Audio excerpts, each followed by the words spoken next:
All right, everybody, welcome back to Lab 4 Oscillations. There's a lot of code in this one. It was somewhat painful. All right, we got some intro. We tracked some swinging things from a video using the tracker application. It was great. It was awesome. It was amazing. And then we coded the same swinging, and it was great and awesome and amazing. And then we compared the two using an Excel spreadsheet that hated me. Here's some equations we used, just some simple motion stuff, the spring force. I guess we could add some gravity into here if we so chose, but that's not what we so chose. So yeah, here's some great pictures. Now you will notice that the data is a little bit wibbly wobbly, a little bit of wibbly wobbly data, but that's okay.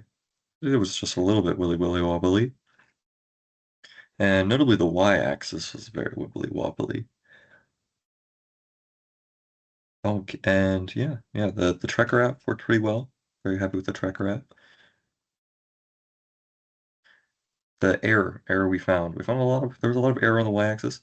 There was a lot of error on the y-axis. It was almost certainly because of my terrible code, that whenever I tried to fix the values that would make it accurate to correctness, it would just explode the code, and it was terrible, and I hated it. And I crashed out in the middle of the lab because my code wasn't working, but it was working for other people, and we looked, and there literally were the same code, and then it did, yeah, it was great. It was amazing.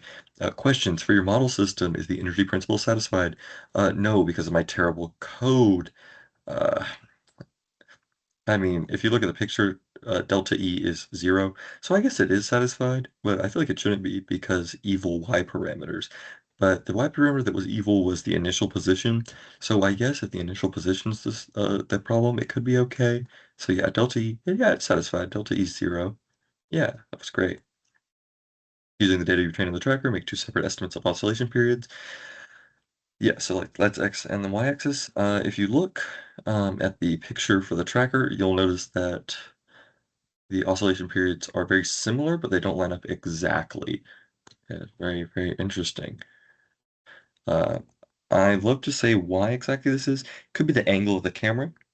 Was probably the most accurate statement to make, and the fact that there's a force acting on the Y-axis in a way that is not acting on the X-axis, and that could affect things. All right, thank you for listening to my TED Talk. I've had a great time, and I hope to see you next year.